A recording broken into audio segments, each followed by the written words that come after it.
사도행전 17장. 바울과 실라는 암비볼리와 아볼로니아를 지나 데살로니가에 도착했습니다. 거기에는 유대인 회당이 있었습니다. 바울은 습관대로 회당으로 들어가 3주에 걸쳐 안식일마다 성경을 가지고 유대인들과 토론을 했습니다. 바울은 그리스도가 고난을 받고 죽은 자 가운데서 다시 살아나야 한다는 것을 설명하고 증명했습니다. 그리고 내가 여러분에게 전하고 있는 이 예수님이 바로 그리스도입니다. 라고 말했습니다. 유대인 중에서 그 말에 설득되어 바울과 실라를 따르는 사람들이 생겼습니다. 하나님을 경외하는 많은 그리스인들과 적지 않은 귀부인들도 바울을 따랐습니다. 그러나 유대인들이 이들을 시기하여 시장에서 불량배들을 모아 폭동을 일으켜 도시를 혼란에 빠지게 했습니다. 그들은 바울과 실라를 군중 앞으로 끌어내려고 야손의 집으로 쳐들어갔습니다. 그러나 바울과 실라를 찾지 못하자 그들은 야손과 다른 형제 몇 사람을 마을의 관원들에게 끌고 가서 큰 소리로 외쳤습니다. 가는 곳마다 문제를 일으키던 사람들이 거기에도 나타났습니다. 그런데 야손이 그들을 자기 집으로 맞아들였습니다. 그들은 모두 가이사의 법을 어겨가며 예수라 하는 다른 왕이 있다고 말하면서 황제의 명령을 거스르는 행동을 합니다. 무리와 마을의 관원들은 이 말을 듣고는 당황하였습니다. 그러나 마을의 관원들은 야손과 다른 신자들에게서 보석금을 받고 그들을 풀어주었습니다. 밤이 되자 신자들은 곧바로 바울과 실라를 베레아로 보냈습니다. 바울과 실라는 베레아에 도착하여 유대인의 회당으로 들어갔습니다. 베레아 사람들은 데살로니가 사람들보다 더 고상한 성품을 가진 사람들이었습니다. 그들은 바울과 실라의 말을 열정적으로 받아들였으며 바울이 한 말이 사실인지를 알아보려고 날마다 성경을 연구했습니다. 그래서 그들 가운데 믿는 사람이 많이 생겼습니다. 뿐만 아니라 그리스의 귀부인과 남자들도 적지 않게 믿게 되었습니다. 그러나 데살로니가의 유대인들은 바울이 베레아에서도 하나님의 말씀을 가르친다는 것을 듣고 거기까지 가서 사람들을 선동하고 소란을 피웠습니다. 그래서 형제들은 급히 바울을 바닷가로 보냈습니다. 하지만 실라와 디모데는 베레아에 그대로 남아 있었습니다. 바울을 수행하던 사람들은 바울을 아테네까지 인도하였습니다. 그들은 가능한 한 빨리 실라와 디모데를 바울에게로 데려오라는 지시를 받고 베레아로 돌아갔습니다. 바울은 아테네에서 실라와 디모데를 기다리고 있는 동안 온 도시가 우상으로 가득 찬 것을 보고 대단히 화가 났습니다. 그래서 바로 회당에서 유대인들과 하나님을 경외하는 그리스인들과 토론을 벌였습니다.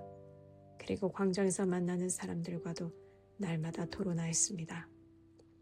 어떤 에피쿠로스 철학자들과 스토아 철학자들이 바울과 논쟁을 하게 되었습니다. 그들 중에 어떤 사람은 이 수다쟁이가 무슨 말을 하려고 하는가 라고 말하기도 하였고 또 어떤 사람은 그가 외국의 다른 신들에 관해서 말하는 것 같다고 말하기도 하였습니다. 이 사람들이 이렇게 말한 것은 바울이 그들에게 예수님과 부활에 관한 복음을 전했기 때문입니다. 그들이 바울을 붙잡아 아레오바고에 있는 시의회로 데려가서 바울에게 이렇게 물었습니다. 당신이 전하고 있는 이 새로운 가르침이 무엇인지 우리가 알아듣기 쉽게 설명해 줄 수 있겠소? 당신이 하는 말은 우리에게는 무척 낯설고 새로운 것이요. 대체 그것이 무엇인지 알고 싶소. 아테네 사람과 그곳에 사는 외국 사람들은 새로운 것이라면 무엇이든지 말하거나 듣는 것으로 시간을 보내는 사람들이었습니다. 바울이 아레오바고 시외 앞에 서서 말했습니다. 아테네 시민 여러분, 내가 보기에 여러분은 모든 면에서 종교심이 강한 사람들입니다.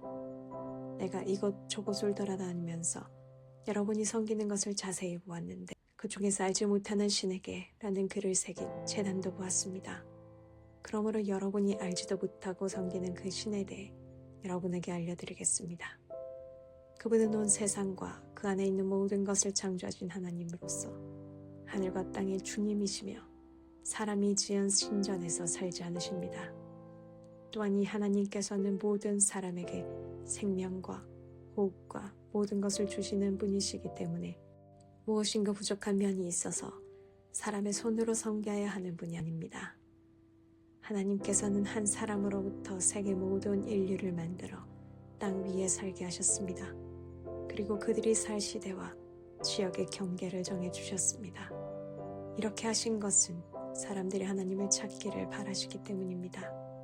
사람들은 하나님을 더 넘어 찾기만 하면 찾을 수 있습니다. 사실 하나님께서는 우리 각 사람에게서 멀리 떨어져 계시지 않습니다. 우리는 하나님 안에서 살고 있고 하나님 안에서 움직이며 존재하고 있습니다. 시인 가운데 우리는 그분의 자녀입니다 라고 말하는 사람도 있지 않습니까? 우리는 하나님의 자녀이므로 하나님 자신을 사람의 생각으로나 손으로 만들어낼 수 있는 금이나 은이나 돌 같은 우상으로 생각해서는 안 됩니다. 사람들이 하나님을 알지 못했던 시대에는 하나님께서 눈 감아주셨지만 이제는 어디에서나 온 세상 사람들에게 회개하라고 명령하십니다. 하나님께서는 자기가 정하신 한 사람을 시켜 온 세상을 의롭게 심판하실 날을 정하셨습니다. 하나님께서는 그를 죽은 자들 가운데서 살리심으로 모든 이에게 그 증거를 보이셨습니다. 부활에 관한 이 이야기를 듣고 비웃는 사람들도 있었지만 이 내용에 관해 나중에 더 듣고 싶다라고 말하는 사람들도 있었습니다. 그리고 바울은 그들을 떠나갔습니다. 그때 바울이 전한 말을 믿고 바울을 따르게 된 사람이 몇 사람이 있었습니다. 그렇게 믿게 된 사람들 중에는 아레오바고시 의회의 의원인 디오누시오와 다말이라는 여자와 그 밖에 몇 사람이 더 있었습니다.